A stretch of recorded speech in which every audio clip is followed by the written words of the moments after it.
Hello, everybody. Welcome to a momentarily, I don't know, solo edition of Omnibros Live on a Monday night. It's your boy Geo here, still petitioning for that Inhumans Omnibus. Frankly, I don't know if it's going to happen or not. At this point, I guess it's a gimmick for the show. I don't know. Still, I'm hopeful it will happen. We'll see.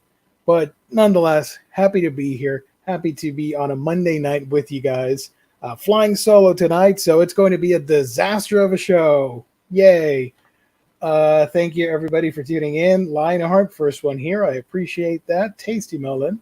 And, of course, everybody else chiming in. Lovely as always. Solo Bro live time. Yeah.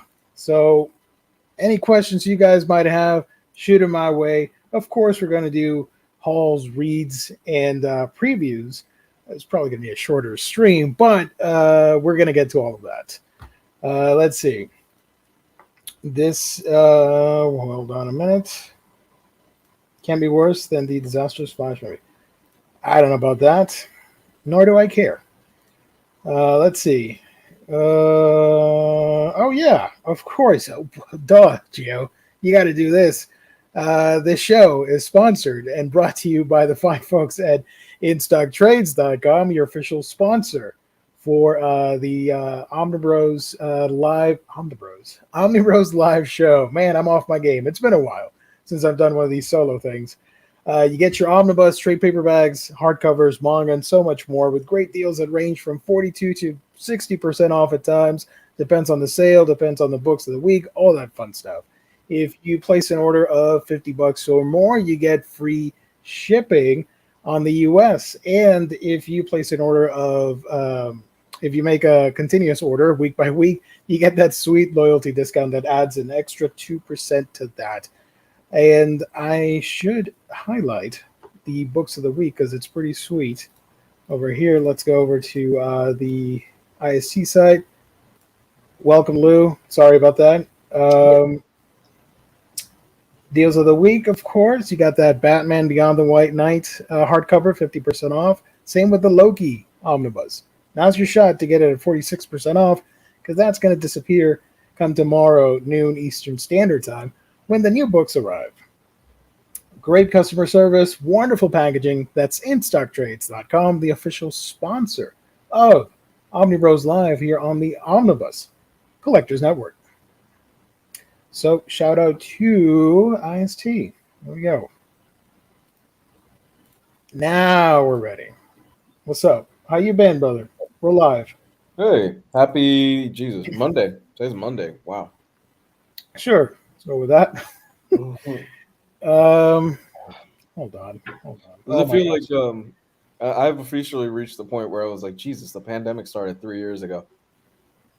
That's crazy when you think about it. It's been 3 years since the pandemic. It's all been downhill ever since. Oh, yeah. But we're going along for the ride, so it's all right.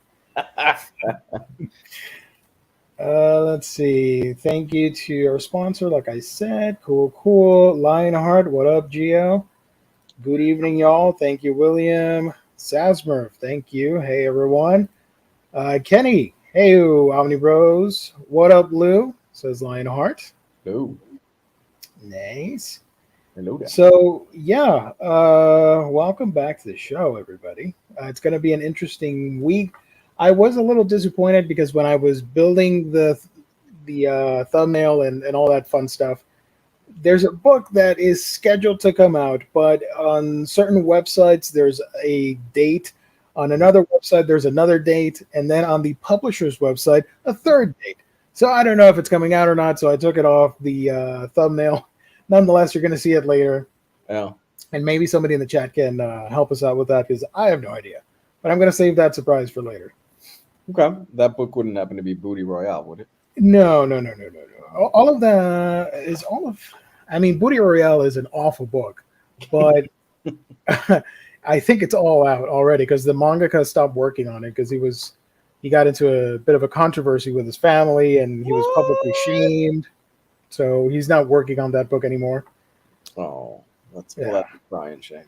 Was it? Hey, he was making money, so you know. Oh, absolutely. You know how many degenerates are going to buy that book? regardless of story quality, which is not great. Yeah. I mean, props to Gabe for taking a hit and getting that first volume, but that's not a good series.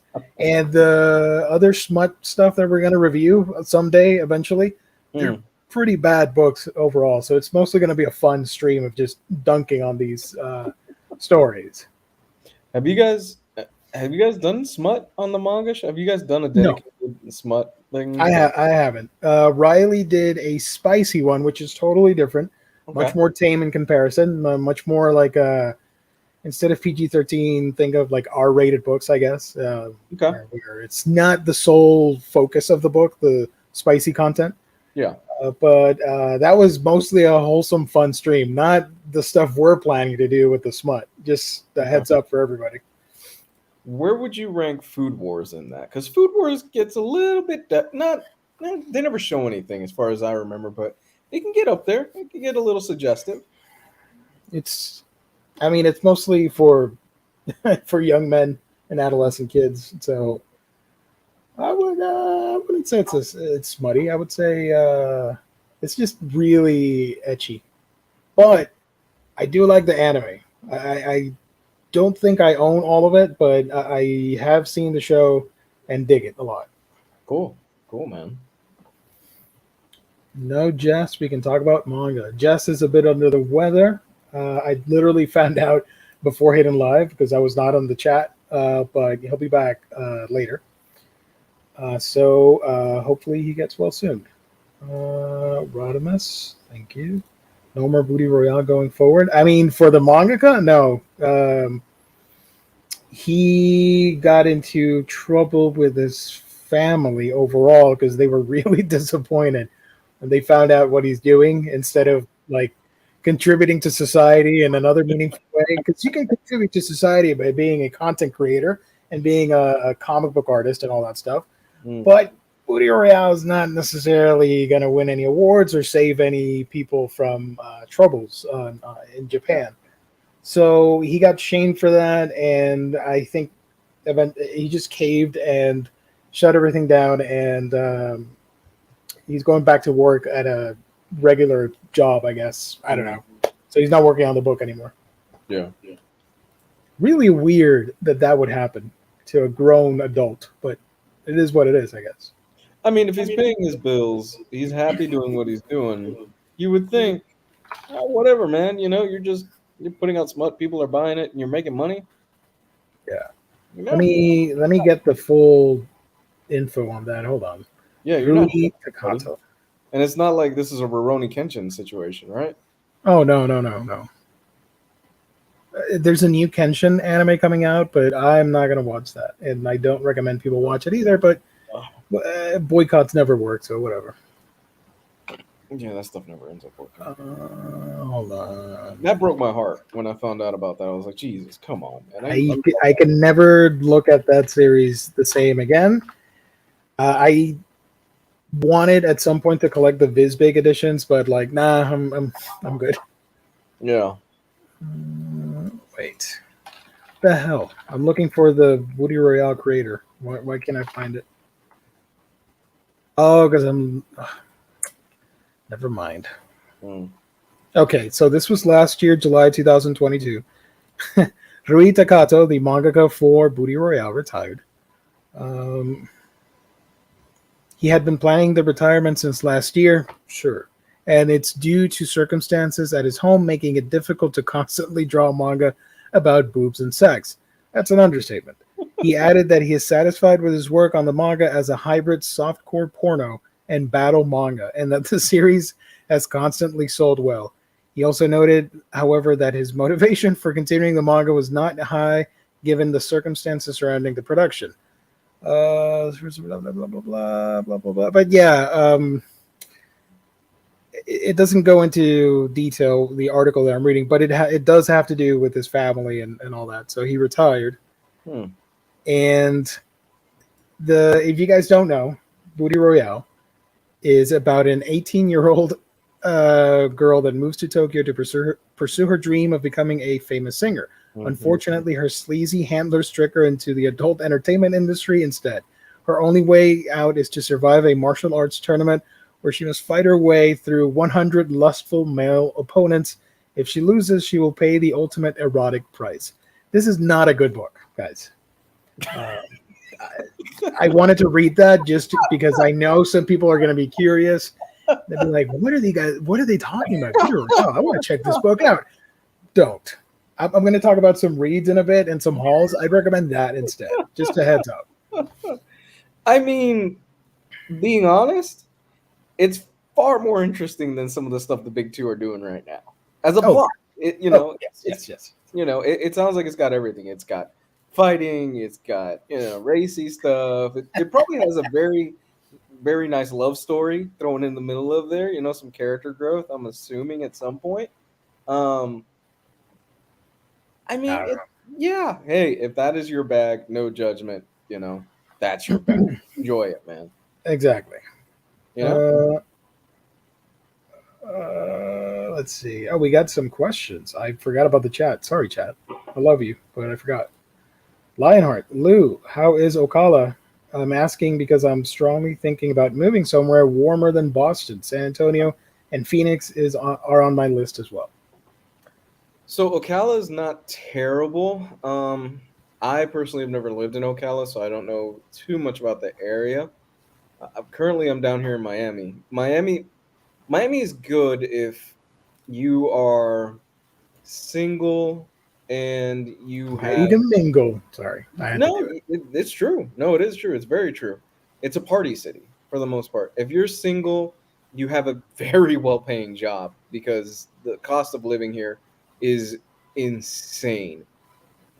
Otherwise, I would recommend if you have a family, look further up north, maybe the Orlando, kind of St. Cloud, Poinciana area is good. It's kind of in the middle of nowhere, but Poinciana, you'll be able to find cheaper housing than Orlando. And you kind of get all the benefits of Orlando and all that stuff, the theme parks and things like that. In Orlando over the last few years has shifted more towards a family type thing. So you'll be able to find more stuff to do with your family and your kids and stuff like that. There you go. Don't put that out there, James. Please, no. I will not read that comment out loud. Don't do that. No, I'm suffering because of that. Yeah. Good evening, chaps, and get well soon. Get well soon, right? Yes. I'll read the uncool titles then. One Punch Man, Chainsaw Man, Record of Ragnarok. Record of Ragnarok is so much fun. I love that series. Death Note and Fire Punch, nice. Did you guys watch the Craven trailer? Unfortunately, yes, I did. I hated everything about it. How bad is it? I do not care. I'm getting tired of Sony's thing. I don't understand what the plan is, and I mean, are these movies sustainable? The Spider-Man movies without Spider-Man? No. When are we going to get Spider-Man versus all these villains? They are throwing stuff against the wall because Spider-Man is the one thing that is working for them right now. So they're like, fuck it. Yeah, let's see if something will land. The only problem is the only Spider-Man stuff that's actually working for them is the animated stuff. Then that's being run by Lord and Miller. And that's why it's working. And that stuff, animation takes a long time. It was, 5 years since the last one? 2018 was the first one. Spider-Verse. It's been 5 years. So animation takes a really long time. And we're getting another one beyond the Spider-Verse next year, which is actually part 2 of this. But, yeah. There you go. So, yeah, that Craven trailer is... If it wasn't a Craven movie, I'd be like, yeah, cool, whatever. But knowing it's a Craven, it's a Marvel thing, Spider-Man, I'm like, nah, I'm good. I'm going to sit that one out. I don't care. I'm proud that I've yet to see any of the Venom movies or Morbius or whatever. I don't care. I'm not going to criticize it any further. So I didn't like it. I'm not going to watch it. You are holding out hope. You haven't seen any of the Venom movies? No, I do not care at all. Wow. Man, you are a stronger willed person than I am. I understood the I shouldn't say that. Sorry. I knew exactly where you were going with that. Yeah. My bad, guys. It erased the last 5 seconds from your mind. Yeah, I knew where you were going. I I don't know. I haven't seen the trailer for this. I saw Morbius on a really bad stream. Twitch was doing like a 24-hour stream of Morbius. Somebody had it up like a bootleg version it was just on a loop, and it was the funnest fucking time because people on the Twitch stream were just ragging on the movie as watching it. And oh my god, it was great. That is the way. That is the way to see it. Honestly, you get a 6-pack, you get a few of your friends, and you just get messed up watching that horrible movie. I mean, I guess if it's on streaming, I'll watch it, whatever. But I'm not gonna pay to watch this or Blu-ray or whatever. No, I'm good. I will say, go ahead. The greatest contribution that movie gave us was that it actually tricked the studio into thinking we could release this back into theaters. And we got this, bro. Let's release it again. They did not understand internet culture at all, and it bombed a second time in the box office. Yeah, I'm kind of worried that they might look at Scorpion and think like, oh, let's make a Scorpion. I'm like, don't do my homie like that. That's my favorite Spider-Man villain. Please don't. I don't want to see him ruined in a solo movie. I don't know. Also, my idea, it's such an easy idea. They're not going to do it. Yeah. I thought, man, it'd be cool if all these Spider-Man-less villains, you gather them up, and then you reveal that this is in the Amazing Spider-Man universe with Andrew, and you give Andrew another shot in another movie because they have that edge to them, but it's too easy of a plan. They're not going to do it, in my opinion. Yeah, no. I mean, he got his kind of redemption in that last Spider-Man movie, the live action. Absolutely, yeah. And it left me going, I kind of want to see his story. He's got a bit of an arc there that they could play off of. He stopped apparently pulling his punches. What's that like going back to his universe and dealing with all that and kind of moving past everything that happened to him? There is a story there that could easily be told. That said, Sony will probably mess it up if they try it. Unless Lord and Miller are the ones doing it, Sony will probably drop the ball on that. So something completely unrelated, but thank you, James. Sorry I had to do this. I don't even know why I'm going to address it because people are going to think badly of me, but let's go. I had to do this. Which is better, Booty Oriel, Interspecies Reviewers, or La Blue Girl? Well, first of all, you're comparing an ecchi manga next to a more erotic ecchi manga next to a hentai. So that said, if I had to choose between the three, I will say Interspecies Reviewers because that is a lot of fun, and I actually laughed out loud. Yes, it is raunchy as hell, but if you guys are interested, I made a video on it on my channel. So there you go. That's a nice plug for Manga Geekdom. I reviewed the first volume. Nice, man. That's awesome. Kenny, I've been on a Looney Tunes binge lately, rewatching the older shorts on Blu-ray. Nice. And the new Looney Tunes cartoons on Max. The newer ones are shockingly good, a lot better than the Looney Tunes show.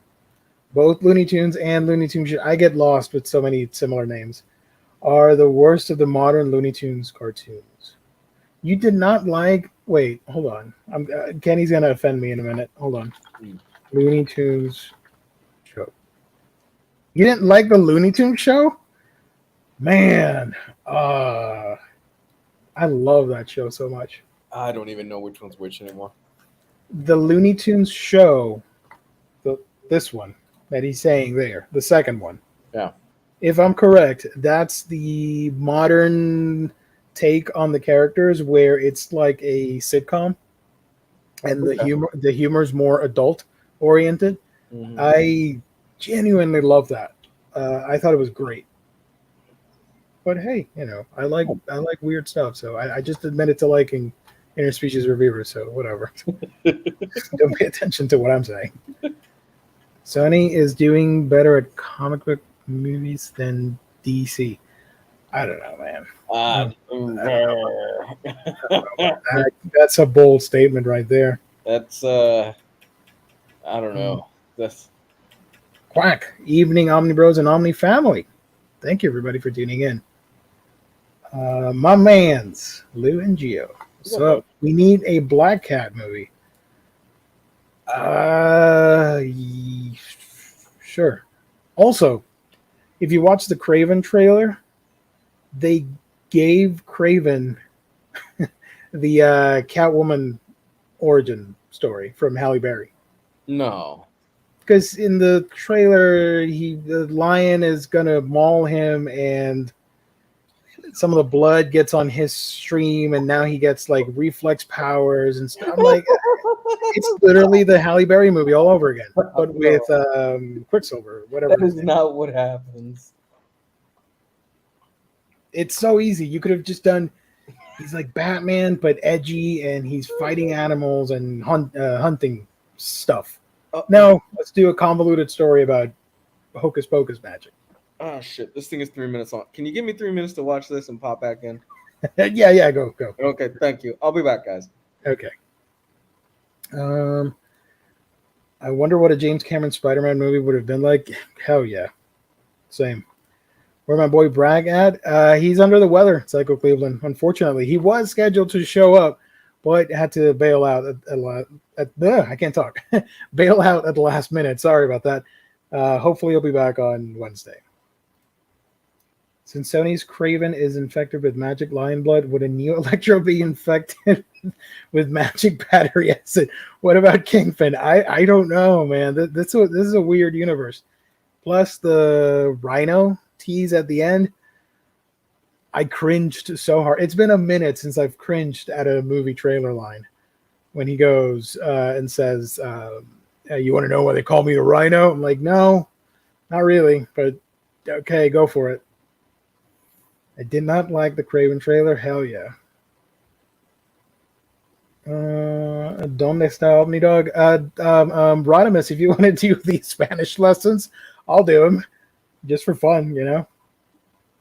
Did anyone manage to catch Shin Kamen Rider? I'm hopeful that movie's going to get the Region 1 Blu-ray release, and I want to get it. I want to see it. There's no theaters near me that will stream it or whatever, but I do want to own it because I love Kamen Rider. I mean, I like Kamen Rider, but not like super hardcore, but this one looks pretty awesome. Thought Flash was decent. Cool. Get well soon, Jazz. Wear Rhino by night. What's the Craven trailer? Is Sony's latest superhero movie based on Craven the Hunter from Spider-Man. But Spider-Man doesn't show up, and there's lion blood and 3 generations of Cravens. You got Craven's younger brother, but he's not Chameleon now. He's just a regular dude. I don't know. Calypso's there. I think it was Calypso. I don't know. I don't know who the villain's going to be. Is it just going to be hitmen and animals? Who knows?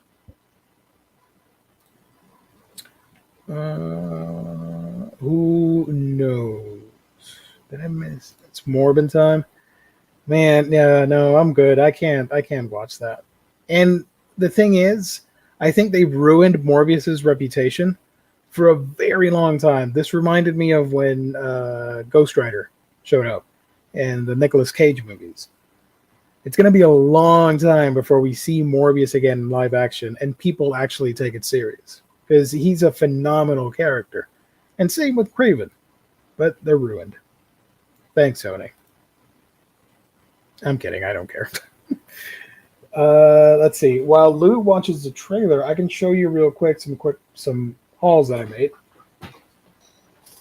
Just 3 books. Sorry that they're manga, but it is what it is. Let's see. How do I solo layout? So I finally got my hands on Yakuza Reincarnation, Volume 6. Really enjoy this. It's about a former Yakuza that dies and gets reincarnated in another world in the body of a princess.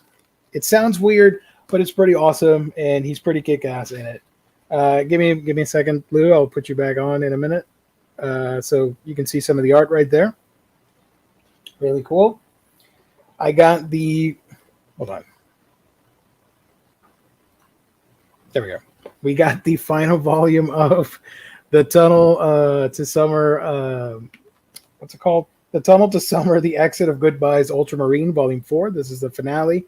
Finally, I can read this and make a proper video on it on my channel. And I got the second volume of Ayashimon.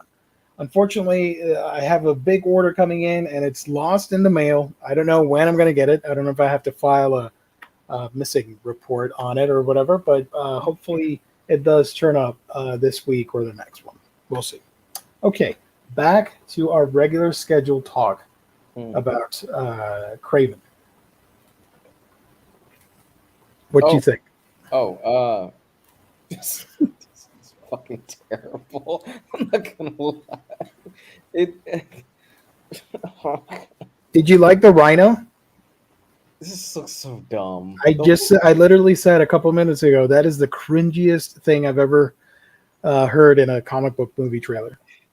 Do you know why they call me the Rhino? Oh God, Sony is single-handedly making the best mid-2000s superhero movies. You remember that time period where we were like, "Fuck yeah, we're getting Ghost Rider," and "Fuck yeah, we're getting Daredevil, Ghost Rider, Fantastic Four." You remember those Fox movies that were like 2008? They were bad, but as comic book fans, we were like, "Yeah, we'll take it. We don't have much else to go off of."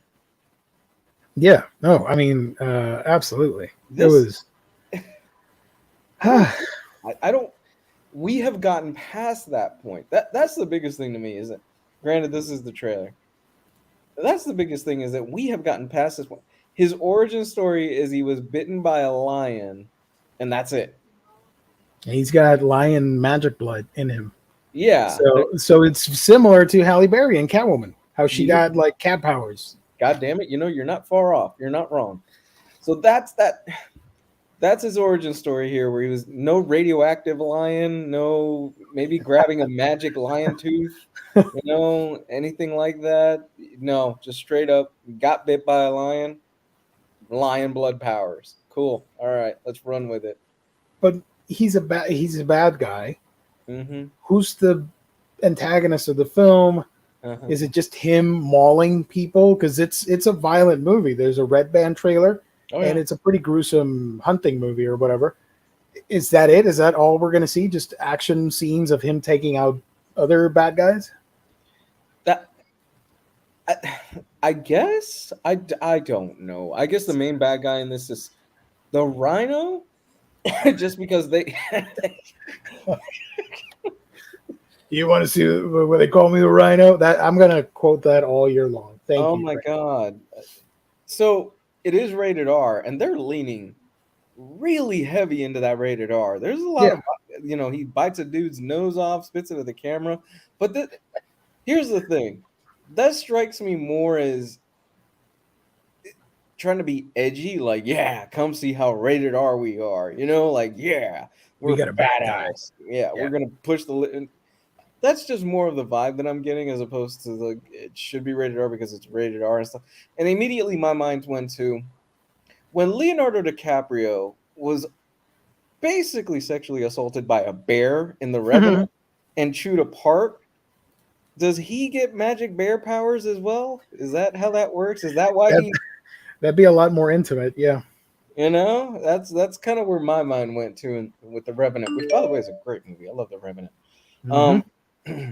Sony single-handedly continuing the legacy of the 90s Fantastic Four.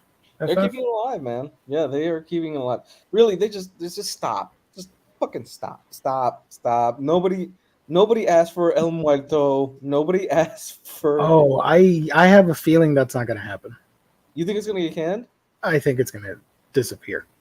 I mean, it's Bad Bunny, though. He's the biggest star in the world. So I think that's the only reason that they would consider putting it out. I've just watched the trailer, and it's an oh dear from me. Nice. The Craven trailer looks the same quality as the newer Steven Seagal movies. Sure. I love our people, Gio. But we would go, a lot of our people would just go, yeah, let's go see the new Bad Bunny movie. They should be ashamed of themselves. It's true. I'm not wrong. I know, and I'm already embarrassed for them. Calling it now, end credits tease him becoming Chameleon as an orchestral rendition of Karma Chameleon by Culture. I'd watch that. Absolutely. I would watch the crap out of that. Forsaken, thank you for joining. Let's see. Did you see The Flash, Lou? No, I haven't. I'm going to wait for streaming. I don't know anything about the movie, so please don't spoil it because I will ban your ass in the chat. I know.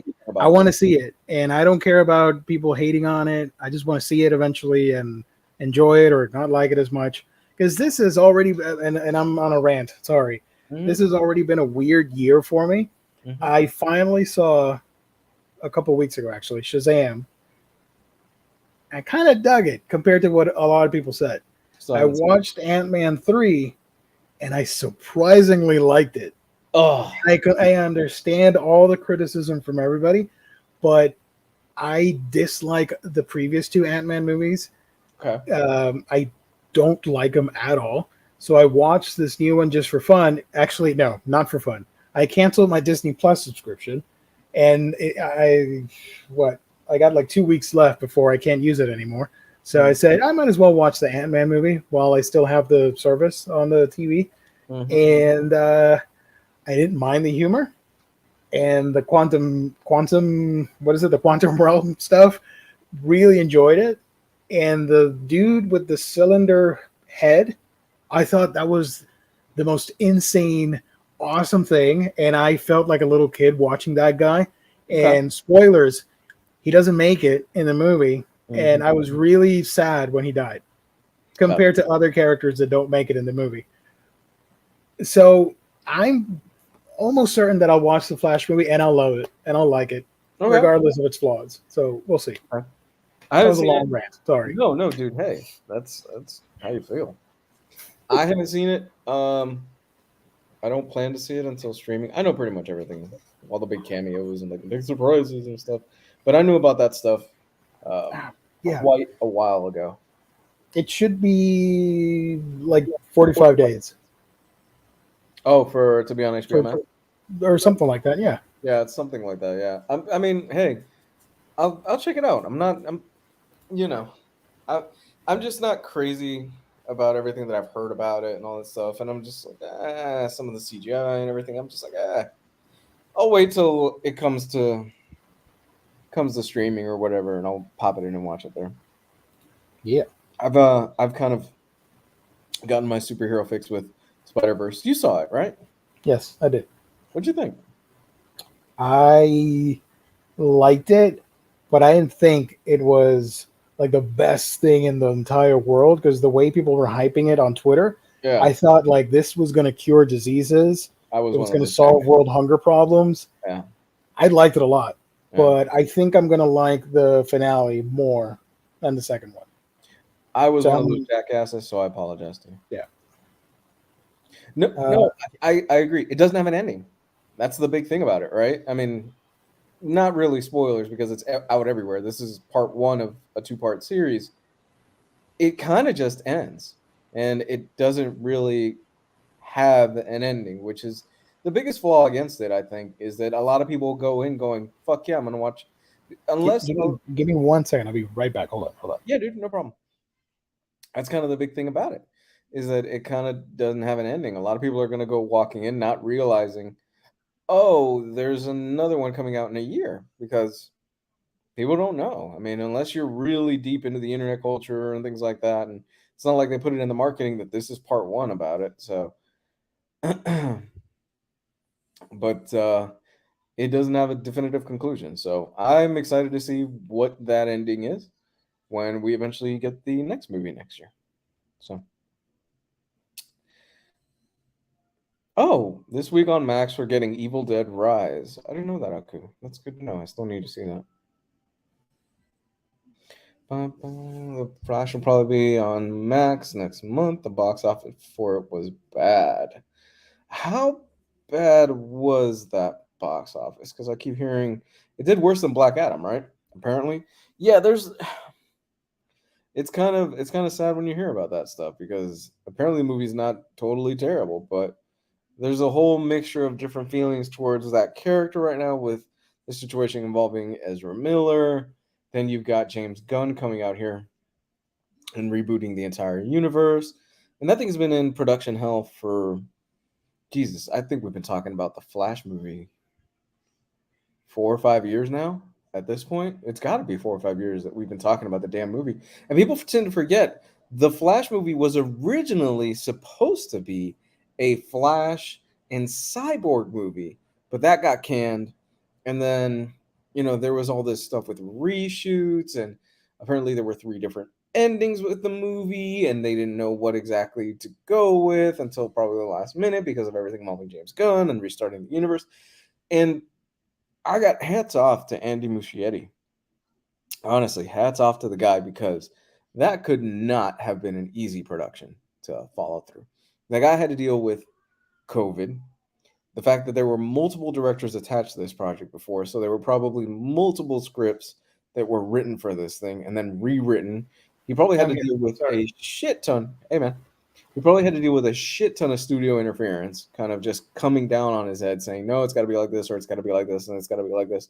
So, the fact that the film isn't a total clusterfuck from everything that I've heard and is actually pretty good is a miracle in and of itself. And that's more than likely why they gave him Brave and Bold. I'm talking about that. Sorry, I had to geek squad something. No, you're good, bro. What are we talking about? I was talking about The Flash, and I think that that it's a miracle that the movie came out as apparently, I haven't seen it, apparently as good as it did with all the shit that happened behind the scenes. Because this thing should have been done years ago, right? Because we had heard about originally it was supposed to be a Flash Cyborg movie, but this was 2019, 2008. I think heard about this. It was obviously supposed to be after Justice League, so yeah, 2018, 2019, and everybody wrote that script, and directors came and went. Even had Grant Morrison pitching in, but they didn't use their treatment or whatever. So it's been an ordeal to get that movie made. Yeah, the fact that he was able to get it across the finish line and it's even good. No pun intended. Yeah, is probably the reason why they were like, yeah, just do Brave and Bold. We'll give it to you, man. I think from what I've read online with the box office and all that stuff, I mean, they're obligated to put that out there, to put that movie out there, but I think it was a huge mistake to announce that you're rebooting everything while you still had 3 movies in the can that you needed to release. Because a lot of people are like myself, why should I invest my time in it if it doesn't matter, if it's going to rewrite everything? So they shot themselves in the foot, in my opinion. Yeah, no, I think that has a huge part to do with it. I kind of feel the same way of, well, do I really want to watch this next series of movies? Because at the end of the day, yeah, they're movies and you don't need to have a connected universe. But I think part of the fun of this DCU is like, I want to see how it ties into the other stuff. That's kind of, we've been spoiled by the Marvel stuff. There's nothing wrong with going to see a movie like, let's say, the Batman or the Joker, and it's its own thing, and you're like, cool. But with the DC films, it was supposed to be set up from the beginning that this would be an interconnected universe. So, you got Gunn out here saying, yeah, we're being a little coy as to what counts and what doesn't count right now, and how this stuff fits and this stuff doesn't fit. And honestly, I think it would have just been better if release these films and then Gunn going, yeah, we're starting over from this. We're wiping it clean. Actors all gone, whatever. We're getting rid of everything. And the crying shame of it is we'd lose Peacemaker, but I think it would just make things more cleaner. And it doesn't seem like he's committed to getting rid of everything. And it's a half measure when you really just needed to just wipe the slate clean. And honestly, 3 or 4 years. Give us 3 or 4 years without these DC movies. And so you can build up that, man, I really want to see a DC movie. But what's happening is you're getting diminishing returns. You're getting these movies that are coming out, and people are like, well, it's not that good, you know? And it's kind of the same thing that Marvel is experiencing now, where you're getting that Marvel of like, fuck, another Marvel movie that I gotta watch now. I have. So Secret Invasion comes out next week, and apparently it's really good. I have no fucking interest in watching Secret Invasion. I don't. I hate that, or dislike, because hate's too strong of a word. I dislike that I know it's not going to follow the comic book, and it's mostly going to be like a Winter Soldier type movie, but on a lower budget. I'm okay with that, but let's be honest, I kind of wanted the other stuff with the whole superhero roster and like who's the Skrull, who's not a Skrull. I wanted to see that. I know we're not going to get it, but whatever. Yeah. No, the cute thing is that you've got various different people online basically trying to play box office, the box office analyst. And they're like, well, I think this is the reason that the movie failed. It's no, it's a mixture of a whole bunch of different factors that this didn't work. It's not just one thing. It's not just the Snyder Bros being angry that their precious edgelord isn't directing the movies anymore, you know? It's a whole bunch of different things. Hold on. You guys talk a lot in the chat. I missed a lot of comments. Lars is fed up with the superhero movies. I am at a point where I don't care about them anymore. But when they come out and I can watch them on a streaming website thing or via some other means, I'll watch it. But I'm not going to go see them on theater. Sorry. Ditto. I need a huge break from that. Spider-Verse was the one that I was like, I gotta fucking see this in theaters just because they knocked the first one was so incredible. I still recommend watching the new Scream movie, though. I'm not a slasher guy, but I'll believe you. Worth it for Samara Weaving alone. It's great. I loved it. I thought it was really fun. Give me a zombie movie or a monster movie. I'll watch that. That's my type of scary movie. Yeah. Yeah. Well, it's the thing of the pendulum is swinging. You know, the pendulum is swinging the other way now. It's swinging away from the superhero stuff, and it's kind of swinging into the more people want to see more genre stuff, I guess. Yeah. Yep. I'm sorry, Cleveland Brown. I did like all the cameos though, and you know what? Should I spoil this? There's a cameo in that movie. I mean, it doesn't matter. It's one of the many Spider cameos. Yeah, I'll say it. Whatever. I guess if you don't want to hear a minor spoiler, in the Spider-Verse movie, Spectacular Spider-Man from the cartoon show shows up. Yep. I knew that already because he was on one of the posters. What I didn't know was that he was going to have one line in the whole movie, and when he spoke, they actually got Josh Keaton to voice him again. I freaked out, and that was like the Easter egg of Easter eggs, because I love Spectacular Spider-Man. That's my favorite Spider-Man animated thing of all time. I've watched them all. Please don't come at me. They're all good, and some are bad. But Spectacular is my favorite. That's my baby. I love that series so much. I'm still mad that Sony canceled that. So when I saw that, I freaked out. And I'm like, oh, this movie's the best thing ever. For just one cameo line. But whatever, I liked it. There you go. That's the one spoiler for Spider-Verse. I thought you were going to talk about that. I thought you were going to talk about the T-Rex. T-Rex was pretty dope, too. Yeah. I'll give you that. Let's see. Have paused Avatar Way of Water for the third time. It's so long.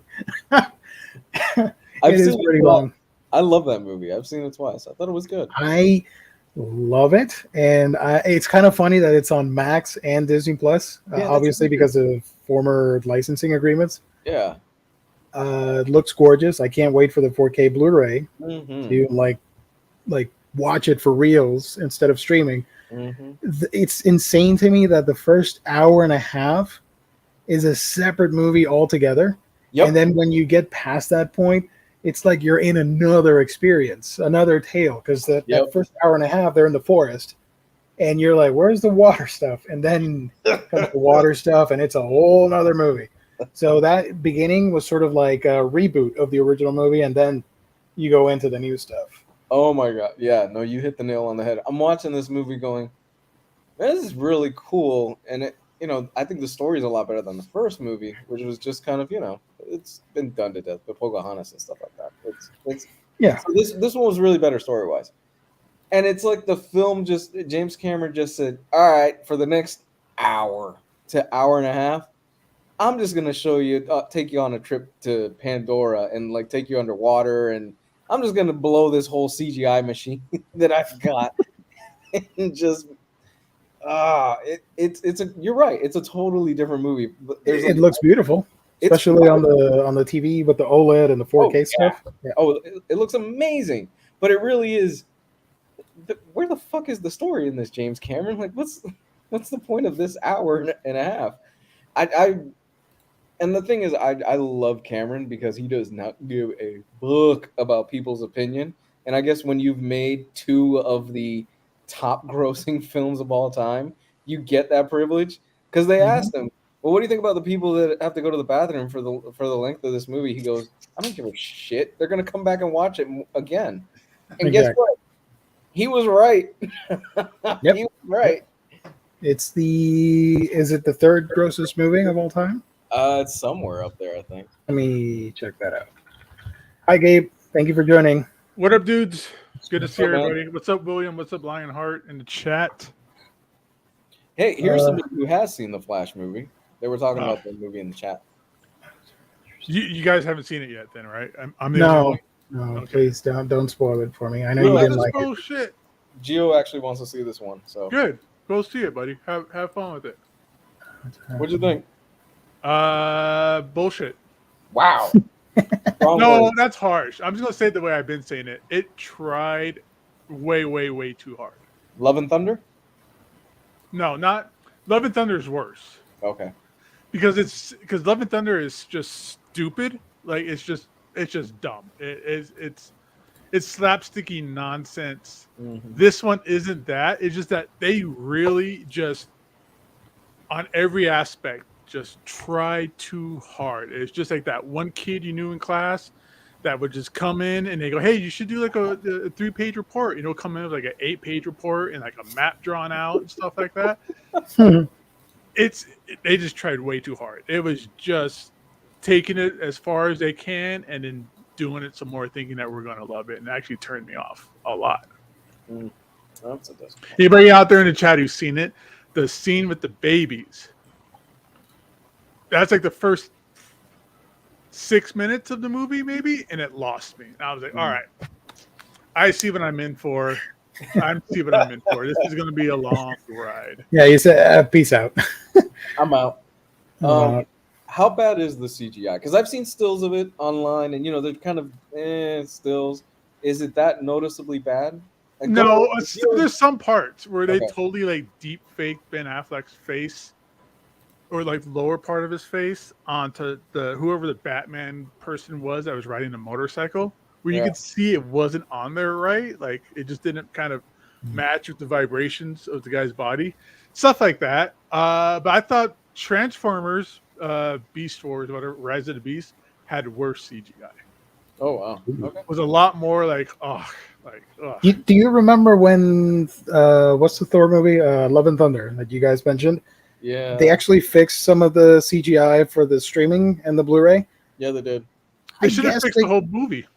I guess they could maybe try and do that with the Flash whenever it comes out on 4K Blu-ray. Oh, I guarantee you they will. Yeah. No, I firmly believe this movie came in hot. I think they were working on it probably till the last minute, because apparently this premiered, I think it was like 2 or 3 months ago at CinemaCon, and the version they saw, apparently it wasn't fully complete.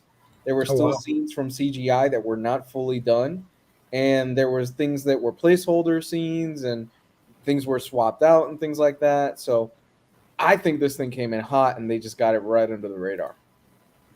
You might remember last year they mentioned that WB only had money for like 2 or 3 movies that released in the late fall. Yeah. So I'm pretty sure they're still suffering from the lack of extra funds. I don't know. Yeah, we'll see. But I'm officially tired and tapped out of multiverse and time travel. I can't deal with it. Those are 2 comic book tropes I can't stand. But you can do it for like a storyline. You know, you can do it for like 6 issues or 12 issues or something like that, and you're fine with it, right? But with every single studio that wants to do a superhero franchise are all doing multiverse stuff. And I would argue Spider-Verse, Kang, probably Loki season 2. Yeah. Flash did it. And there's probably even more I can't think of at the moment. I think most of like phase 5 of Kang, I'm assuming, is gonna be some kind of multi-dimensional multiverse stuff, because everybody's just buying wholehearted into it, and it's one of the comic book tropes that it turns me off instantly. And now it's going to be like the main focus for the next like 5 years or something. Yeah, Kang is scheduled to be on both Avengers movies, so all of Phase 5, it's going to be full on multiverse versus Kang and all that stuff. So. I would argue the only one doing it right is Spider-Verse right now. They're the only ones doing the multiverse thing right. They're doing it the most fun for sure. Yeah. Good or not is just like, again, another one like, oh look, that's just it's a so-and-so from a different universe. You know? So it's and they really, really did it over the top at this one too. Like trying to prove, I don't know if they were trying to convince or prove that the Flash, I don't know if it was about the Flash or Ezra Miller, that he's a good person, because that stuff is just shoved down your throat like badly. Like, I don't want to say anything because it's all spoilers stuff, really, you know, but it's like, that's you're taking it over the top. Oh, now you just jumped the shark. Oh, okay, you're taking this a little too far. I don't need to see all these multiverses, and you jumped the shark with that one. That one's ridiculous. Like, well, what's happening? I think what's really happening is that the pendulum is swinging the other way. You've got films like John Wick 4, Top Gun Maverick, the new Scream movie. They did great at the box office, and people are getting tired of the superhero stuff. They want to see other stuff right now, and we're starting to see the pushback on that. John Wick 4. I don't think it's superheroes. Like, I don't think it's superhero fatigue. I think it's just shitty movie fatigue. I don't know, dude. Or subpar movie fatigue. Yeah, I don't know, because I'm seeing films that you wouldn't expect to do really well. Like nobody fucking expected Top Gun, a sequel to a cheesy 80s movie, I think it made over $1 billion at the box office last year. The movie was badass. It's one of the highest grossing films of all time. Number 12 with $1.4 billion. And I thought it was okay. I loved it. People are ready for something else. I enjoyed it. It was good, but I just didn't think it was like, I'm going to go see it in a movie 5 times good, or, you know. I'm looking for Next Imaginaut, who wrote a whole thesis in the chat, and I've neglected every single post. I am so sorry, buddy. Wrote like 5 posts. He's still going. He's on 6 of 7. I know. I saw that. I'm like, I better catch up because it's going to be a long night. I think this is the first one. Craven is still too far out October to truly cast a good projection. Oh my gosh. But my loose prediction, there we go, is that it will almost certainly underperform, if not bomb, not merely because of how dumb and desperately edgelord it appears, but because of the box office underperformance cascade that's currently hitting Hollywood due to not exclusively but foremost audience demoralization brought on by having finally reached a critical mass of major brand reputational damage, Disney, Marvel, Lucasfilm, etc., incurred by too many years of bad, mediocre, if not cynical films and shows. I see this broader demoralization post-indie, which I also predict will underperform or flop because of a weak script and poor legacy brand revival fatigue, extending to the rest of the market and depressing even how do I say this? Ostensibly, thank you. Sure bet on blockbuster earners, also likely to garner critical acclaim. Mission Impossible, Oppenheimer, which are already expected to suffer because of the overcrowded summer schedule, and then continuing to depress blockbuster sales until a string of blockbusters truly, alchemically, truly knock it out of the park to begin restoring mass audience satisfaction and brand perception. All right. That was a lot, Next Maginaut, but I'll agree with you 100%. God bless. That was a whole lot. I'm joking, but thank you. I do agree that there's a lot of factors there, like you mentioned. Yeah. Yep. Gabe, did you haul anything by any chance?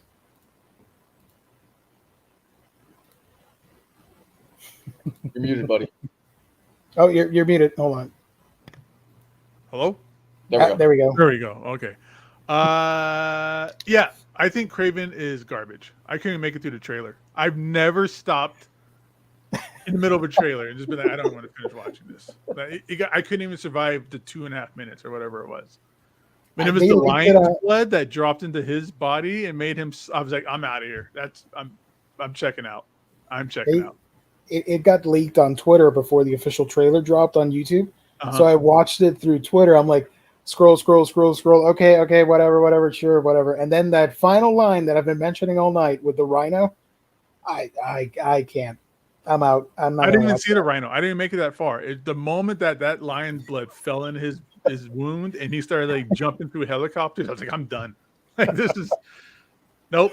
Oh man, I think people don't watch that. Instead, play the Spider-Man 2 game, which will have Kraven as one of the bad guys, and he looks straight out of the comics and a proper adaptation. Just from the trailer alone, you get like, this is Kraven, unlike that movie. From that trailer, I never want to see anybody more in my life take a shotgun to the face than that. It was 3 minutes, but felt like 5. It felt like 10 to me. Jesus. Yeah, that. Ooh. Yeah, that was bad. Like, was that just done by AI? Did they just like chat GPT to edit a trailer or something? Oh man! Again, I said this earlier, Gabe. They are single-handedly keeping the mid-2000s comic book movies alive And well. Yeah, dude, I don't understand it. All right. Anyways, I got some single issues. Nice. Hey, I mean, G.I. Joe. Yeah, I got some G.I. Joes here. I got first appearance of Shipwreck. First appearance of the Man. Lou, you'll be a fan of this. This is the first appearance of Sergeant Slaughter. Nice. Yes. First appearance of Serpentor, who I loved when I was watching that cartoon. I loved Serpentor. And then spoilers, the death of Serpentor. Wow. Damn it, he dies. I'm kidding. I don't mind. No, it's like 40 years ago. Luke's dad is Vader also. Oh shit. Damn it. I didn't got some fun single issues. Nothing crazy. No Omnibus is coming out I want right now. Pretty cool. So I didn't pick up anything, but I did read Joe Fixit by man, I'm blanking on it right now. Hold on, let me get the details real quick. Peter David? That is it. Yeah. Peter David's Joe Fixit run, which it was only 5 issues, unfortunately. This was, Jesus Christ, thank you, God, a breath of fresh air. This was great. Honestly, this was, what I'm finding out now is that a lot of the old guard can still fucking write comics out their ass, and they are putting a lot of the younger guard to shame. It's almost across the whole thing. So Joe Fixit, written by Peter David. Peter David, legendary writer. He wrote The Hulk for a very long time, one of the defining runs of it. This is a 5-issue miniseries. And what's really interesting about this is that it's also a Spider-Man story.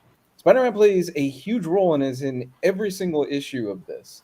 And it basically centers around Joe Fixit, aka the Hulk, who he is now in Las Vegas, and he is working for a mob boss as kind of as the muscle for the mob boss. And then eventually Kingpin shows up and he wants to push out the old mob boss and take over that area. It just so happens that Spider-Man is also in Vegas, and hilarity ensues. Guys, this is a great miniseries. Honestly, if you're looking for something that is anything other than Zeb Wells' Spider-Man run right now, pick this up. Because this is actually really well written. It's really well told. And the art on this is really good as well. There are some panels in here that are hilarious. The interaction between Peter Parker and Joe Fixit is great. It's pretty obvious Peter David understands these characters and knows how to write them. He's written in 5 issues. He does more with Peter Parker than Zeb Wells has done in the past 20 whatever issues. 10 years that he's been writing it. Feels like 10 years at this point. Please get him off the book. This is great stuff. Old school storytelling. Honestly, I don't have anything else to say. You need to be reading Joe Fixit. 5 issues. Awesome, man. I want more. I finished this and I immediately said, get him an ongoing. Please keep this going for a while. Or get Zeb Wells off Spider-Man and get Peter David on there. Can you imagine Peter David on Spider-Man? I don't think he's ever written Spider-Man besides 2099. It'd be fun. Yeah. It sounds great, man. I love the Joe Fixit era of Hulk. You'll dig this. It's so much fun, dude. It's a throwback comic in the best way. It has no tie-ins to anything else. It's literally Kingpin, Joe Fixit, Spider-Man dealing with all the bullshit that they got to deal with. And along the way, there are a few villains that get tossed in there that Kingpin hires, and it's just a great time, dude. Honestly. Well, that's excellent. Yeah. Gabe, did you see Tom King's new Wonder Woman #1 variant by Art Germ? Wow, what a cover. I think I know which one you're talking about, and it's pretty cool. I dug it. Yeah, that's the one where she's like taking a bullet off of her tiara. Yeah. Yeah, that was cool. Peter David wrote Friendly Neighborhood for a while there. Cool. I read one single issue. I read some manga, but I'm not going to talk about that because that's not the topic here tonight. That's for Thursday. Subscribe to our show and hang out on Manga Bros on Thursdays. Yeah, on Thursday I can talk about that, and on my channel. I read Cullen Bunn's Lamentation. You might remember a couple months ago I was sent this as a review copy, and I never got to it, but I finally did. Look at me now. Let me share my preview copy here, if I can find it. Oh gosh. Hold on, wait a minute. So while I do that, let me tell you that this is a spooky story about this young girl that wants to be an actress full-time, and she goes to an audition at this theater. When she gets there, things seem normal, but as you read along, they get kind of weird, and she starts noticing weird quirks and habits from the people on stage and the director in the seats and stands or whatever. And as she gets the role, surprisingly, and when she's out there practicing on the first on that first day, it all becomes a little bit too real, and it's like they're transported to another place in time, and it's sort of like a 1800s love story or something with dukes and countess and all this stuff, and with fancy dresses, and there's a murder in the mansion that the story's taking place in, and it all becomes a little bit too real, and then the girl suddenly snaps back to reality, and she's in the theater. Everybody in the theater says, unless we finish the play, we're going to be stuck here. We can't leave. And it looks to be like they're trapped in this theater, and it's haunted, and there's a mysterious character that's influencing everybody, and they can't leave until they finish the story. I think in the story there's horror elements, and somebody's going to die in it, so we're going to figure out who it is. It's only one issue so far. I think issue 2 comes out this week or next week, or already came out this month. I don't know, but it's a lot of fun. I think it's another great spooky book from Cullen Bunn. Something a little bit different with the whole theater acting aspect. But if you like that, I know I said earlier I don't like slasher movies, but it has that slasher feel to it, and I think people will dig it, either the floppies or the trades when it comes out. Everybody knows. I'm not talking about just us, but the chat. We all know that Colin Bunn's bringing back Sixth Gun, right? Oh yeah. In the Kickstarter. Here's a little preview of Lamentation. As you can see, this was a press review copy sent to me by Omnibros. So shout out to Omnibros. Sorry it took so long, but I finally got to it. I can show you some of the art here. I'm already digging the art.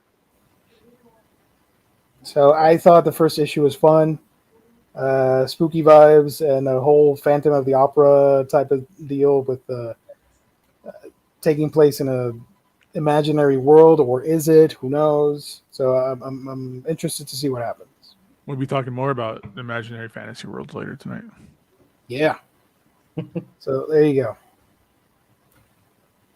Krakathum Doom. It's not natural.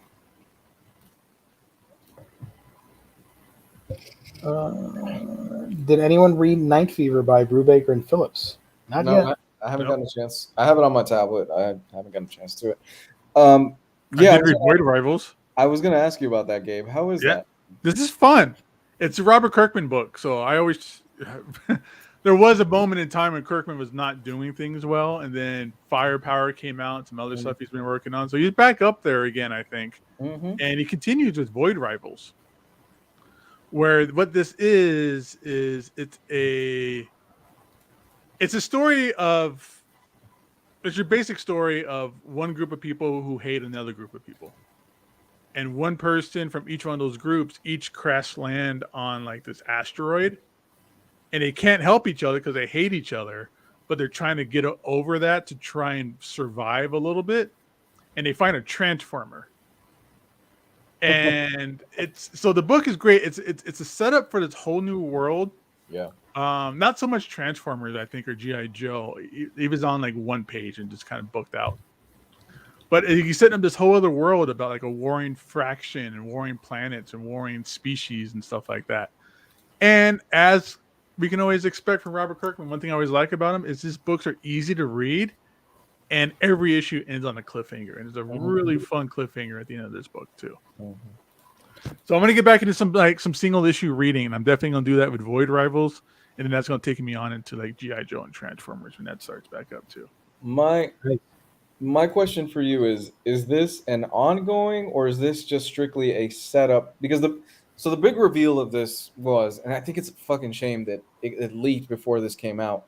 The big reveal of this is kicking off the fact that Skybound now has the rights to G.I. Joe and Transformers for the comics. And that was very hush-hush up until about a few days before this book came out. Is this an ongoing, or is this strictly just to put it out there to set up what's going to come with that universe? I'm not sure if it's ongoing, but it's not. It doesn't seem like it's setting up anything to do with Transformers or G.I. Joe in this book so far that I've read. The Transformers shows up real fast in the book and then disappears. He could have been taken out completely, and it wouldn't have changed the book so far. Okay. So it's pretty inconsequential, but we'll see. We'll see what happens in the next couple of issues and stuff like that. But it seems to be more about two warring species. Nice. Can't wait for Daniel Warren Johnson's Transformers run to start.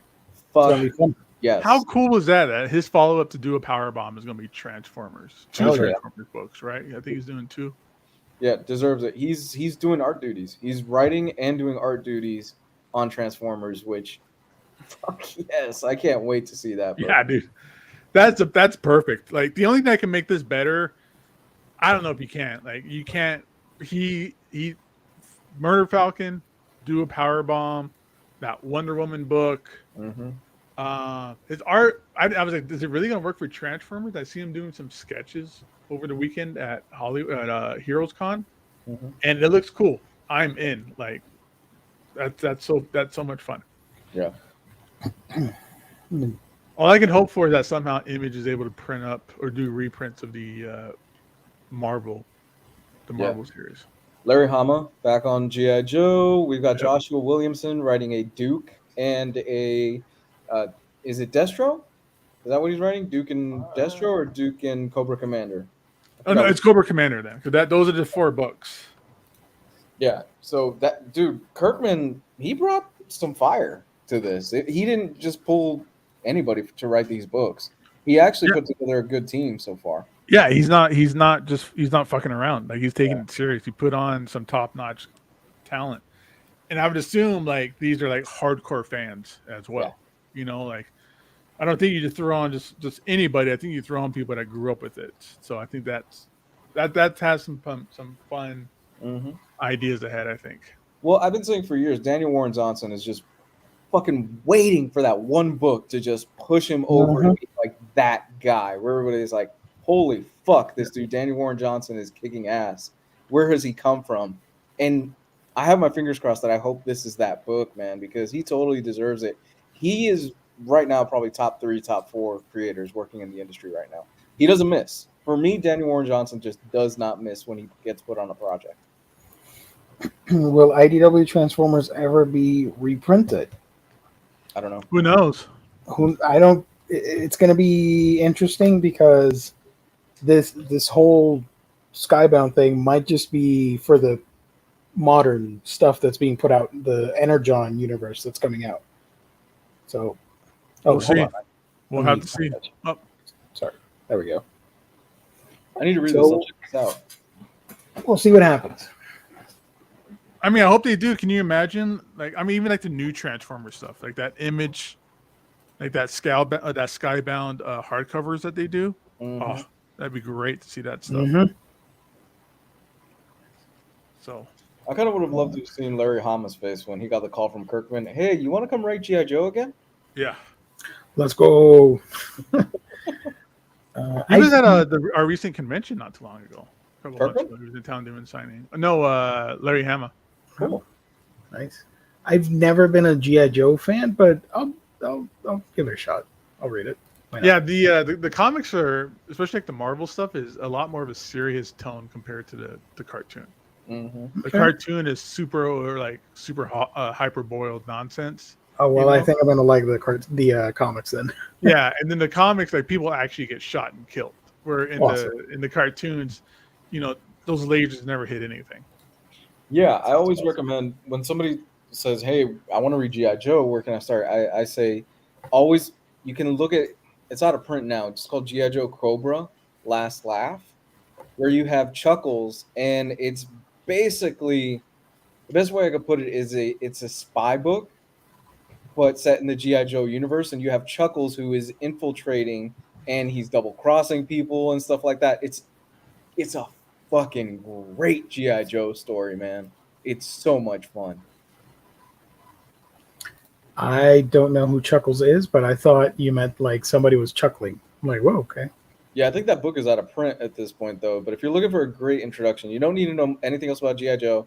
You just need to know there's this guy named Chuckles. He's a spy, and he's infiltrating, and there's a lot of backstabbing and double dealing, and it's such a great read. According to Omar, neither IDW and Marvel Transformers will not be reprinted. So essentially, the books are going to be stuck in reprint hell for a while. So if you can find them for cheap, grab them. Skybound can't reprint the Marvel material. Really wondering what the Joe Marvel rights are looking like for reprints. Yeah, I can see Transformers being a problem because there's Spider-Man and all the Marvel characters kind of showed up in those first couple of issues. Yeah. But I mean, I'm thinking that since Skybound or Image, they're coming out, they're just continuing the numbering, right? So they're going from 300, which was the last issue at IDW, to 301. So yeah, I don't know. Hopefully, I mean, IDW reprinted that Marvel stuff in hardcovers at one point, or some of it, I think. Yeah. To the panel, you guys should pick up Rise of Serpentor by IDW. Yeah, Lionarch is mentioning that, and Serpentor is one of my favorites. So I need to get that. Serpentor, sorry. Yeah. Cool. Speaking We're of a books little to bit pick for out, newer books. It's been a while, so I'm seeing what's going on. let me share my screen here. Let's do previews. Where is it? There we go. Lunar. We're getting Batman One Bad Day, the Riddler story in hardcover. Oh, yeah. From Tom King. How is this? I haven't read it yet. I'm dying to get to it, though. Anyone? Nobody? No idea. But if you guys want to collect the whole One Bad Day thing that DC's doing, you can get the Build-A-Box, which reminds you of the Build-A-Figures from Marvel and Hasbro. It's kind of weird.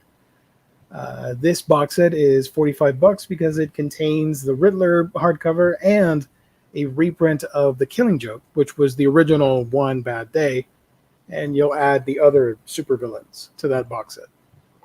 As if you don't have The Killing Joke already sitting on your shelf. Exactly. But it's a cool idea. I dug the whole Build-A-Box thing. That's fun. I hate those. But I'm not going to spend $45 on it. Sorry. Let's see. We got some. It's like the last issue of Batgirls, I think, too, right? Hold on. Batgirls. I don't know. Yeah, Batgirls in March to celebrate them in the last issue of the Beloved series. Oh, there it is. Yeah. Becky Cloonan. Huh. I wonder how this series is. It was fun. I read the first couple issues. You liked it? Yeah, it was fun. You guys want to read the 1989 movie adaptation? I'm Oh, good. yeah, I do. Look at that Jerry Ordray cover. It's awesome. So this had previously come out in hardcover, if I remember correctly, and now it's coming out in trade format. Could have been an Inhumans omnibus deal. Yes, that's true. Now these are all single issues. Blah blah blah. They're really pushing the sexy on those Catwoman covers. Yeah, they are. Oh yeah. Flash box set, which is just a couple random trades. Nothing to get for our audience. Don't worry, you're not missing out. Titans Unwritten Compendium Volume 1. Must buy. Must buy. Wait. So this contains the first 30 issues, plus the original graphic novel, Unwritten, Tommy Taylor and the Ship That Sank Twice. Please give us the second one as well. Don't dick us like before. They put out like the first hardcover, like an oversized hardcover, and then just abandoned it. Yeah. Yeah, this was a series that as it was coming out. I've never read it, but I've heard fantastic things about Get it. it, Lou. Read it. Yeah, I've heard amazing things about this series. It didn't get enough love when it was originally coming out. I think it flew under the radar for the most part, but yeah. I've heard it's fantastic. Is this like the Dark Knight 3 box set? Yes, it's exactly like that. Thin hardcovers, and you got one massive box set of Batman villains. Unwritten is a must. There you go. Looks like this. I'm guessing this will be our pick of the week. Let's see over here. You got some Wonder Woman variants for her 800th issue. It's pretty cool. And that's it. Pretty slow week for DC collected editions. Unwritten. You got Batman, Riddler, the Unwritten. All the other stuff, ignore it. Just get one of those two books. From the other publishers, I started at the beginning of the show talking about this. Deadly Class Deluxe Edition hardcover Volume 4 is listed here. But if you click on it, it says, let's click on it. Why not? Pick of the week. It says January 28th. But when we Google it, hold on, let me do that real time. When we do that, and we go to Image Comics website, It says June 28th. Okay, my bad. If you go to the Bezos website, it's July 4th. And I don't remember which other, even the digital edition comes out June 28th. So I assume this is a mistake and it's coming out later. I don't know. Or it's coming out tomorrow. We'll have to just figure it out. So if you don't see it tomorrow at noon Eastern Standard Time at our sponsor's website, instartrades.com, then you know it's coming out either next week or the following one. If this comes out, this is my pick of the week. I love Deadly Class. I think it's brilliant. I love the ending. I think this is the end of the series, if I'm not mistaken. Yes. 45 to 56. Yeah, this is the end of it. This is a must-buy. If you haven't read this already, absolutely recommend it. This is one of the best things that Romander's ever written. I want to disappoint you, Lou, and let you know that I only have the first 2 deluxe hardcovers, and I have not read anything else from Deadly Class. You're killing me, man. I'm halfway into that series. I need to get volume 3. I've only read the first 2 hardcovers. You guys are killing me. You're killing me. Gabe and I had kind of the same. So here's the thing with Deadly Class. The first year is solid because basically it's a group of assassins. They're in a school, and you follow them throughout their time in the school up until you don't for various reasons. The first year is solid. When you get to year 2 and you get that second class that comes in, oh, the book sings. The book takes off. That second class, that group of kids that come into that second group is so much fun. And they really add so much to the story. Nice. So there you go. Whenever it drops, be sure to get it. Gospel trade paperback. I Hate Fairyland, Volume 5, trade paperback of the rebooted series. Junkyard Joe, Volume 1. That's Jeff Johns' new thing. That's his new universe he's building. Oh, really? Did not know that. Yeah, Jeff Johns building a new universe at Image Comics. Oh, look at that. Front of the show. Stringer, hardcover. And Voyages. Voyages? The jizz of the voyage. Oh. That sounded horrible. I apologize. Calm down, Gio. I mean, it's already 9 p.m. Eastern Standard Time. We're good. Looks like jizz a little bit. Yeah. So 5 issues. I don't know what this is. Voyager something, but it looks cool. Aliens. That's always fun.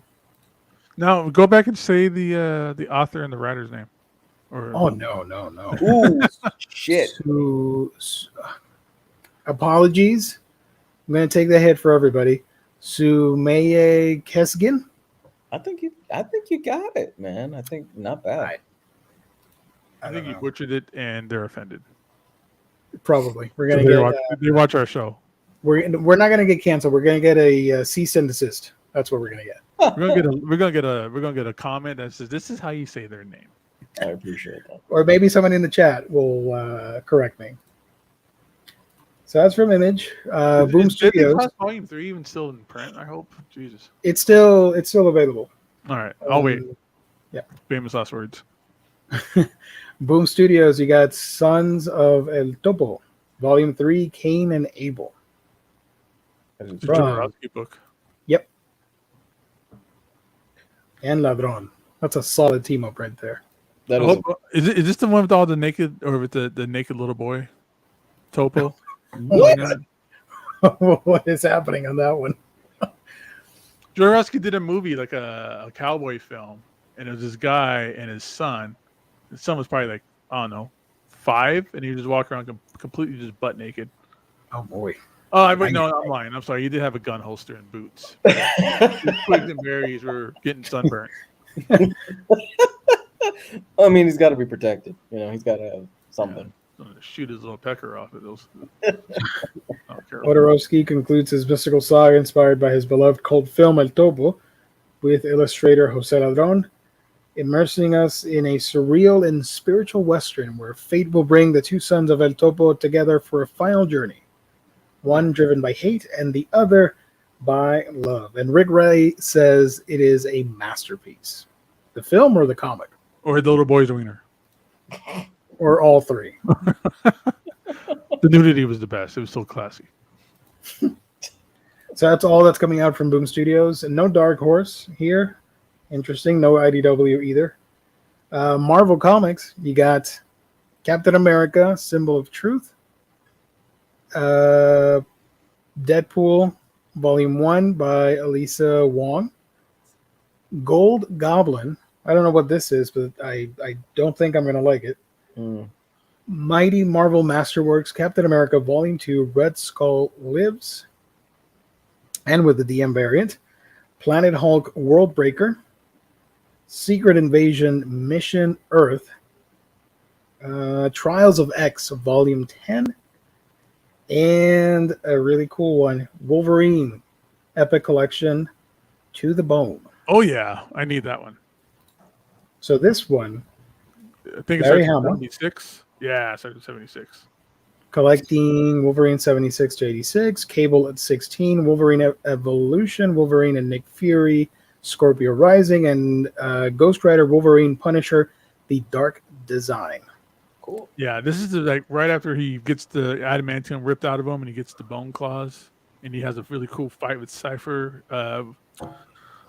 LCD, I think is the name of like this like LCD and Albert. Albert's a robot Wolverine that has like a little child companion that's another robot, and they all fight each other. It's great. Nice.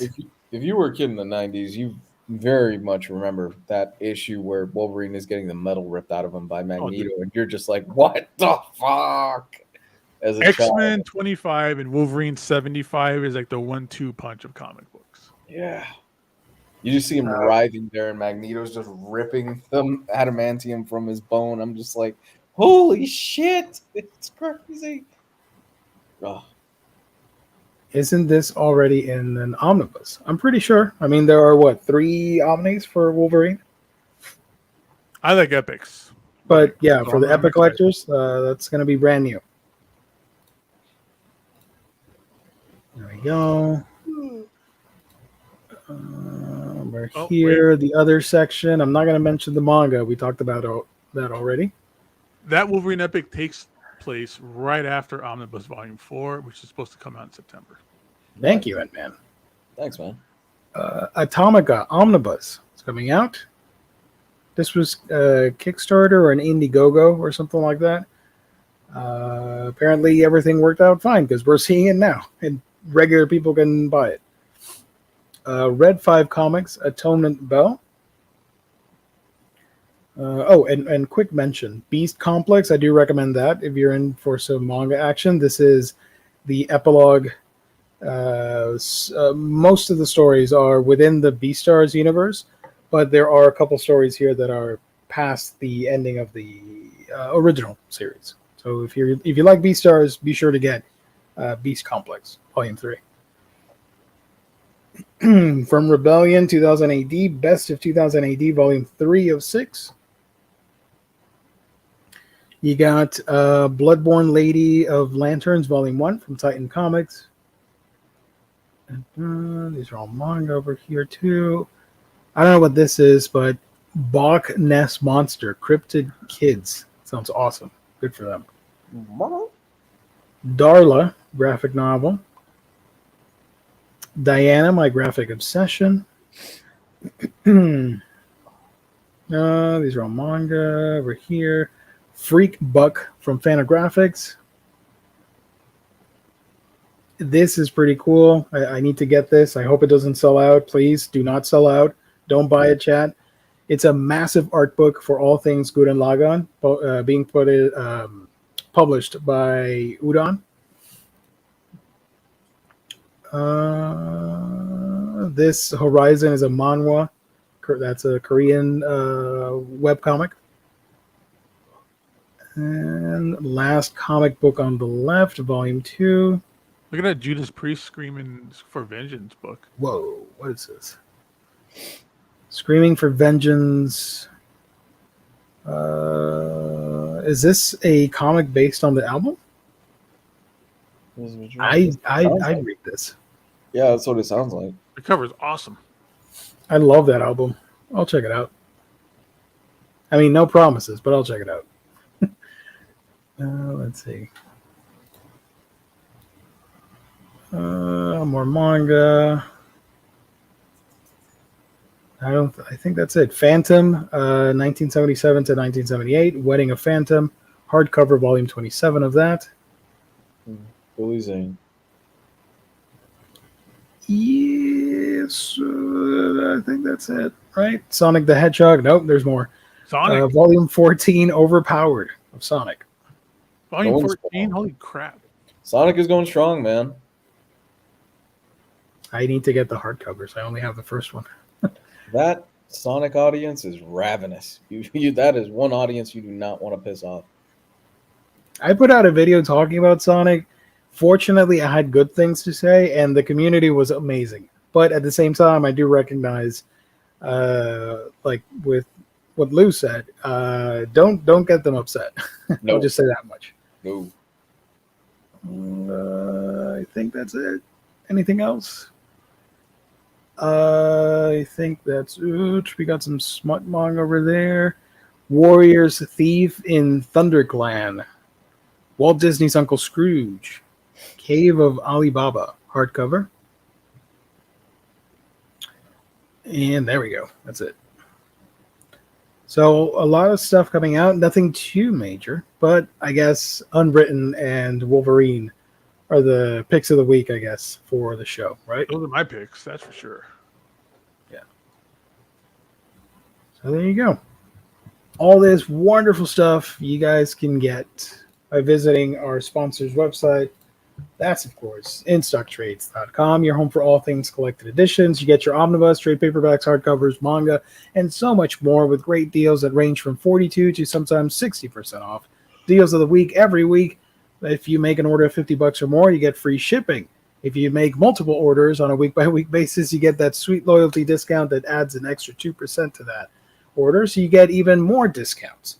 Fantastic customer service, wonderful packaging. That's InStockTrades.com, the official sponsor of Omnibros Live here on the Omnibus Collectors Network. And let me remind you that next Monday, on the 26th, we'll be doing the gift card giveaway valued at $50, open to anybody out there in the world. You just got to show up, participate in the chat, have some fun with us, and by the end of the stream, we'll pick out a winner. That's all courtesy of InStockTrades.com. Shout out to Ice-T. And this Saturday is the Patreon hangout with me and Luke. Yes. Oh, wait a minute. Let's do that. Yeah. Let everybody know about Patreon. So this Saturday is going to be our monthly hangout that we do on Patreon. We do it through stream. We hang out in a group like this, like we are. Mm-hmm. It's me and Lou, and it's usually a couple other patron members that show up, and we just hang out, drink, say things you can't say here on the show. People ask us more opinionated questions, and we kind of just have a good fun and hangout.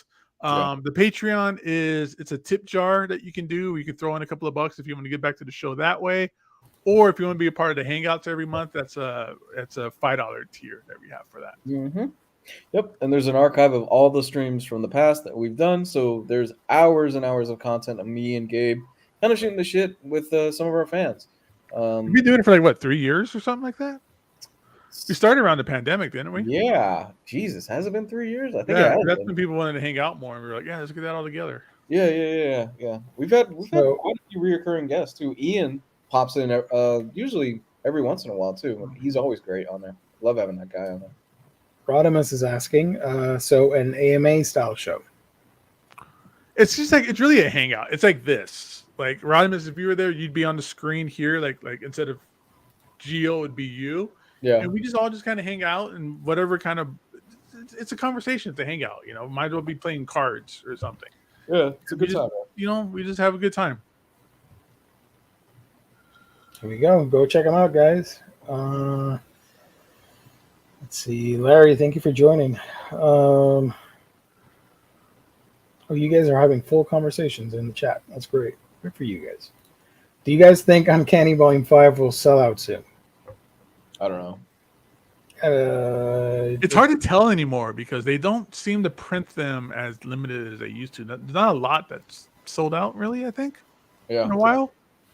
Yeah, plus once you get to a Volume 5 of an Omni, I kind of start thinking maybe at this point kind of diminishing returns because who's going to go back and go, well, if volume 3 is out of print, I'm going to grab volume 1, 2, 4, and 5. It's usually at this point you're in for it if you've gotten all the other volumes.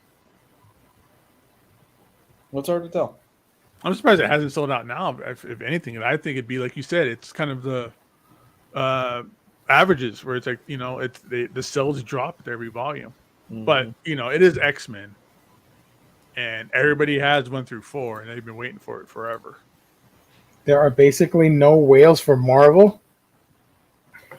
They still have whales. Yeah, Phalanx Covenant. There's a big whale that they haven't caught yet. It's out there in the seas, navigating the waters.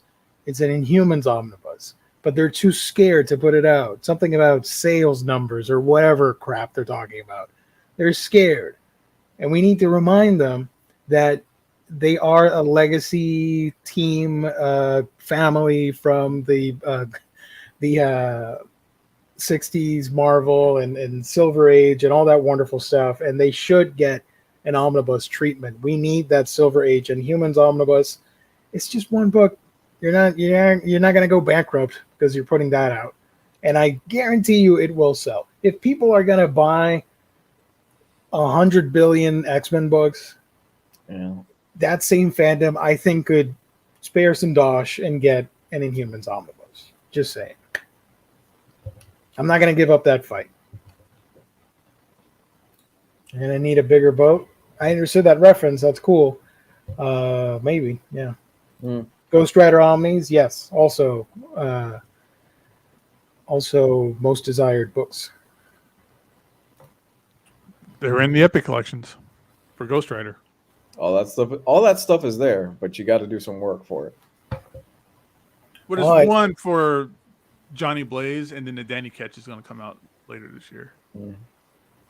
We talked about it a couple of weeks ago. They are remastering the Marvel Masterworks, and eventually they're going to remaster the one they released for the Inhumans. Might as well put that out as an omnibus, since you already did the restoration process. Might as well. It'll happen, Gio. Yeah. Gio, and I have that Deadpool. I love that Deadpool. And buy that Inhumans omnibus, and I'll buy that Ghost Rider omnibus. Same as I'm doing with friggin' Rom. Damn Rom. So I am getting it for sure. Yeah, I'm this close to pre-ordering because I know it's going to sell out, and I'm going to be annoyed that I didn't get it. Rom will sell out. Yes, absolutely. We joke about it, but Rom, if you want it, and or FOMO, because there's gonna be that as well. I really recommend you jump on it because that book will sell out. I don't know anymore because I think they're doing like 4 or 5 covers for it. For Rom? At least 3, yeah. Yeah. Damn. But one of those covers, I know it's going to sell out. And it's going to be the Frank Miller cover. That's the one that the fans are going to want, and the collectors I think are going to want. It has 15 covers, and all of them will sell out. I keep emailing David Gabriel. I think he sent me to spam. That sucks, but keep trying. Keep trying, everybody. Yeah. If like Omar does a stream and David Gabriel's on, like let him know, like, hey, the Inhumans, don't forget about that. The way you do it, Gio, is you can't do it through email. That doesn't mean anything anymore. Everybody has to sit down with a pen and paper and learn how to do cursive handwriting again and do physical letters. Do you want me to send him? I'll send a letter. That could be a fun summer project for me. Or show. The address. Let everybody know. We can all do it. Or show up to his house. That typically works well for everybody, right? Find out where his wife works. Her job. By the way, I am joking. Please, nobody show up to this poor man's house. Don't do that. We could just bother Omar instead of Gabriel. I mean, sure, but Omar knows. He's in our chat. Come on. Omar. Yeah, we have access to that info, but Omar's the hater. He's the one that hates Inhumans. He keeps saying he doesn't like them. Yeah, it's not going to happen. You're telling me there's an audience for it for some reason. You're telling me you can get 18 X-Men omnibuses out, but we can't get a single Inhumans omnibus out. I don't know. Apparently, you're telling me Empire can get an omnibus before the series is even done, and we can't get an Inhumans. That's tragic. Chat, if there are no more questions, I think we can start wrapping up. It's getting pretty late. Gabe loves 90s comics. No Disassemble number 5. Where can people find you? Instagram. Hit me up there. Gabe loves 90s comics. Excellent. Comics Guide. You can find me at Comics Guide 101 on Twitter and Comics Guide 101 on YouTube. There's an archive of old videos and the Patreon this weekend, like Gabe was saying. So check us out there. There you go. And you can find my channel. I love you guys. Just egging on Geo. We can get Unreadable Squirrel Gold, but no. I know we could do this all night. We can have a full stream of.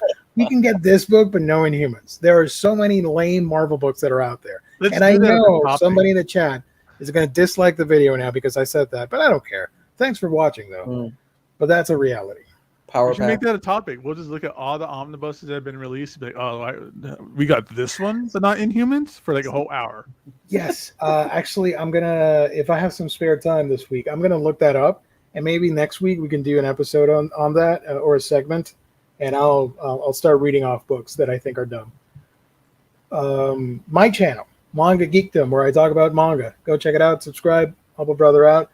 I'm putting out a video this week. It's a long one. It's a long boy, like at least 30 minutes of talking nonstop about anime. So if you're into that sort of thing, subscribe to my channel, Manga Geekdom, or follow me on Twitter.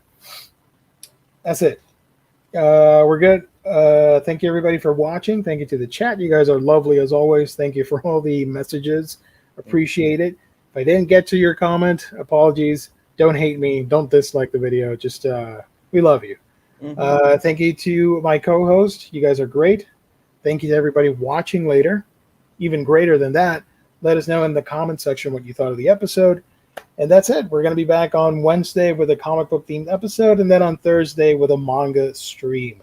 So thank you, everybody. Stay safe. God bless. Catch you on the next stream. Bye for now. Later, dudes. Ending broadcast.